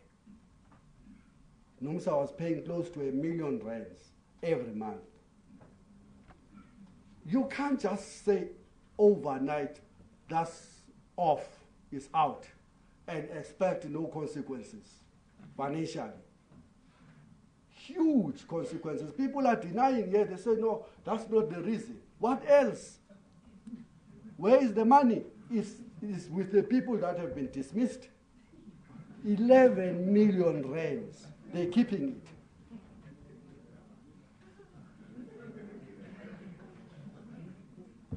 Next question. Thanks, GS. From ENSTA. This question has somewhat been asked, but I'm going to ask it differently. I can't ignore the amount of people that are in this room in the NUMSA t-shirts, and we know that NUMSA has been expelled from COSATU. can't ignore the fact that for the first time, I think you're speaking openly about factions existing in COSATU. I can't ignore that you also are able to mention people's names publicly about who's doing what. This, to me, looks to be an agitation for you to be kicked out. Yes, I know you're saying that you're not going out.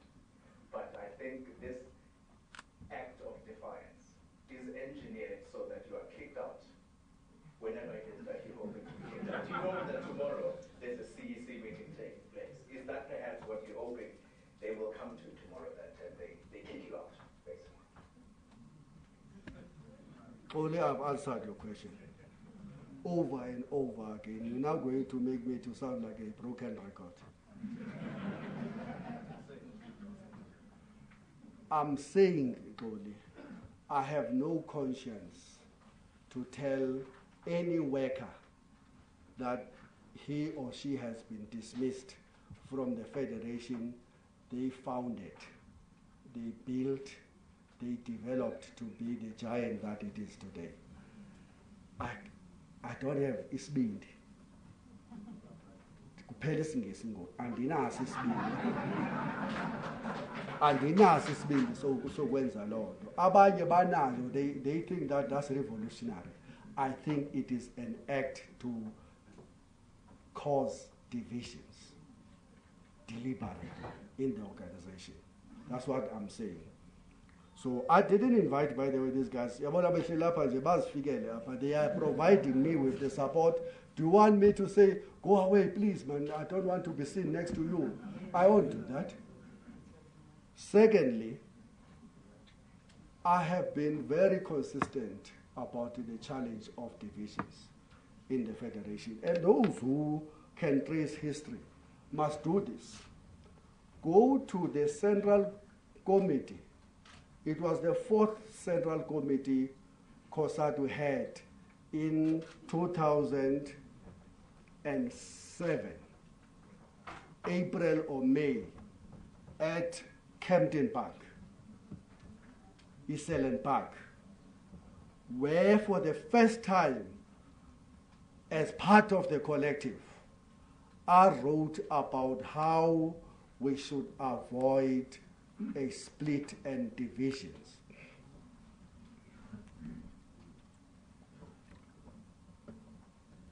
I can share with you that report. Why I was saying so? In Brazil, CUT was splitting at that moment. In fact, CUT have split 3 times.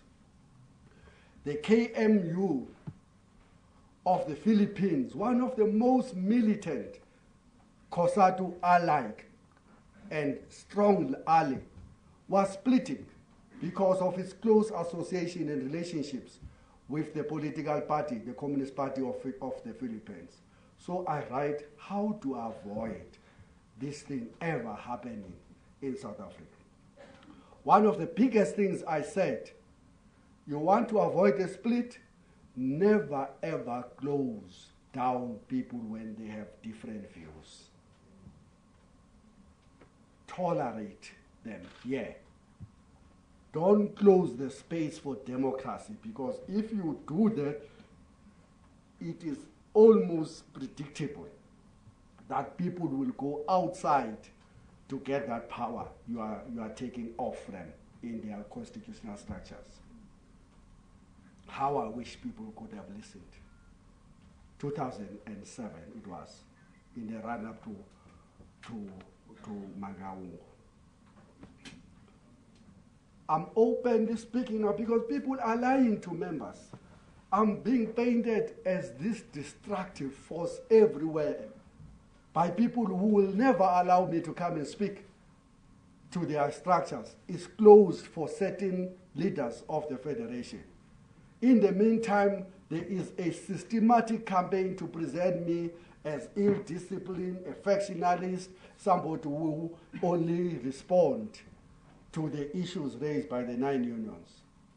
I've called this press conference to set the record straight and to speak directly to those workers who are being misled.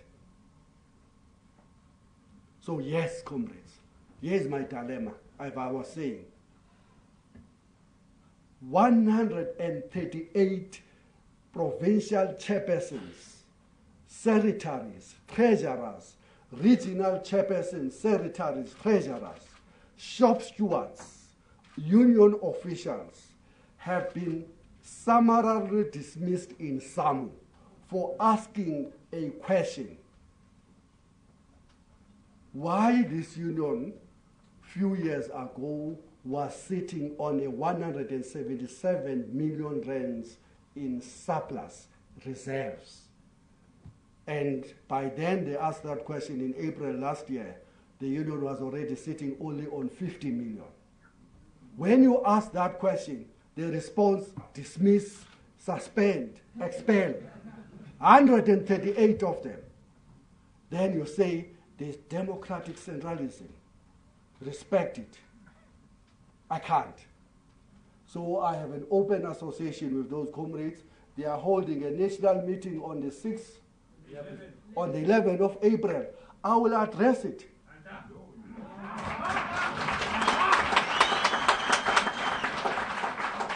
Because the federation in its current state can do almost nothing to resolve their issue.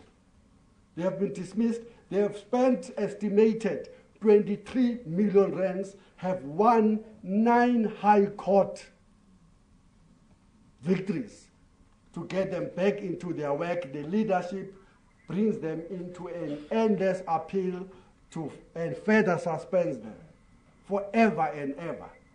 Do you want me to be associated with that? How will I be able to challenge the government corruption when I know inside we are facing such allegations that people are refusing to talk to? I can go on and on and on about that. By the way, that animal corruption is actually at the center of destruction of worker unity of this federation. Yeah. It is at the center.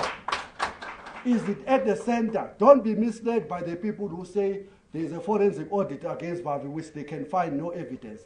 At the center of the division is the corruption monster that have come inside our movement. That's what is happening. So, you want me to say, no, I can't speak about that, or else I will be dismissed, I don't respect decisions. No, sorry, I can't agree. Then I'm prepared to be a victim of that. But I know workers, I will be a victim in the boardroom, as they know, by the way, but never in the streets. I can walk down in any street with any of them and you will see what will happen.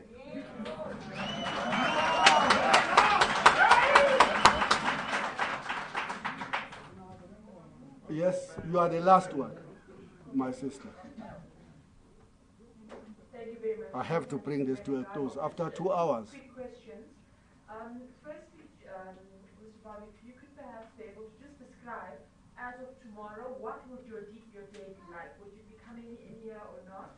And secondly, you say that your conscience cannot tolerate pushing away a union like NUMSA. But could your conscience then tolerate pushing away Willie Madisha, Joe Nkosi, and other leaders that were purged during your reign? Thank you. Thank you very much for asking that question, because there's so much misinformation about that and about many other things, by the way. So let me explain to you what happened. Willie Madisha goes into the newspapers, make an allegation that the General Secretary of COSATU have abused his credit card by taking his girlfriend to watch the World Cup in Germany, 2006. The CECs respond by putting together a committee of 5 presidents. And it says, Willie, bring your evidence to this committee so that we can act on it. He never did that until this day.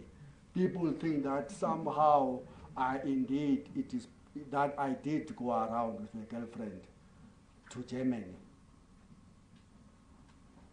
with a COSATU credit card. He didn't bring the evidence. As if that was not enough, before the matter could be resolved, Willie Madisha goes again to the media and make an allegation that the SACP General Secretary have received a 500,000 rands in a black refusal bag. Again, the same committee says, bring that evidence, go to the police. He doesn't do that. And then the CC decides that no, he is working against the unity of the Federation, not me. I have no such a power. You want to answer, I say that you're itching to, I don't want to close you out because these are facts of history. This is exactly what happened to NUMSA. The CEC then decided that NUMSA is working against the riots. You're justifying one particular action and you're denouncing it when the exact same thing happened to NUMSA. I can't believe that you are making even that comparison.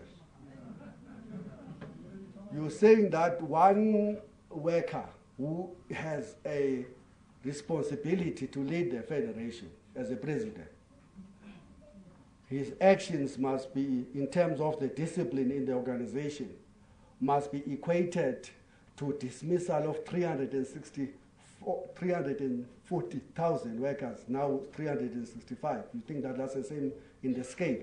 I don't agree. Let me tell you the impact of what you're saying. I feel it every day. I've been the public face of the Federation. Every time I go to any garage, I meet expelled members of NUMSA from the Federation. They ask us a question, what had happened? We are told that we are no longer in COSATU. We are dismissed. You know how painful that is? I felt it the very same weekend after that decision was taken. I felt I must go drive to Durban. That's where I normally get to cool down before coming back for more energy. I stopped at Harry Smith, my dear sister, and workers came running to me. We are dismissed from your federation. What have we done? No, comrades, there is a point that there was a Congress. They asked, when was this Congress? In 2013, we don't know, but we love this federation. How do you explain that? How do you relate to that? How do you sleep at night with your conscience intact when you can't confront and tell those workers that they are being dismissed for saying that in their Congress of 1,000 delegates, your union took a resolution not to vote for the ANC, but to allow members to vote for it if that's what they wish. And for that, you will be dismissed. You can't make an equation. It doesn't exist. I don't agree with you. You're the last question. Somebody decided to put up his own red shirt. We appreciate the support. The name is from From NN7. Oh, yes. Our friends. The ANC is meeting this weekend for the NEC, and one of its agendas is for South. And President Zuma, at the reveal of JB Marks, asked that all the alliance leaders to meet at summit. And you were there, you were delivering a speech. Will you be attending that summit that the president has asked for? And then you refer to some corrupt individual who says the differences between the COSATU and the alliance are ideological and political. Who is the individual that you're referring to? And what is your current relations with the president of COSATU? Thank you. Thank you very much, that station, for asking all of those questions. We'll answer all the questions. You are the last person, though, we will take a question from. When the president of the ANC was speaking in the funeral of J.B. Marx, I was present. So when he said, we will, as the leader of the alliance, convene you, expect action from our side, I was there. And I said to myself, if such a meeting happens to look at what happened to the unity of the alliance, I will be there, having lots of things to say, which I've written them, by the way. It's this pile. Lots of them. So, yes, we will go. Yes, we will go. What was the other question? Your relation with President Zuma. The relationship.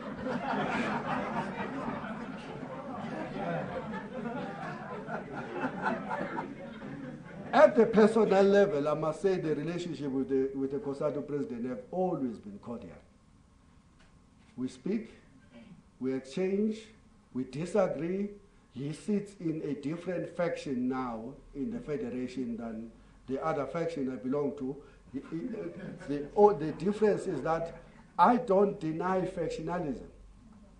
I openly admit that the faction developed in the Congress. We were there. And those factions have been maintained all along. So that's my response to that question. Ladies and gentlemen, comrades, all of you who are here, thank you very much for coming over. And I hope that you will read. And we're going to ensure that we put this thing up as soon as possible. My family spokesperson is here. It looks like his job may come back very soon. And who may be the link with yourselves what if dramatic things happen over this week. I don't know what will happen to that poor Patrick Craven. And good luck to him. But thank you very much for all of you for being here. Please read. Please read. Please read. I jumped lots of things here. Please read. Thank you very much.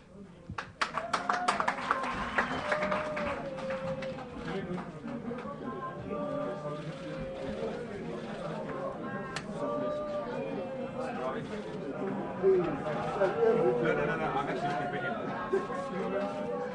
So what is my? Can we do a quick one-on-one?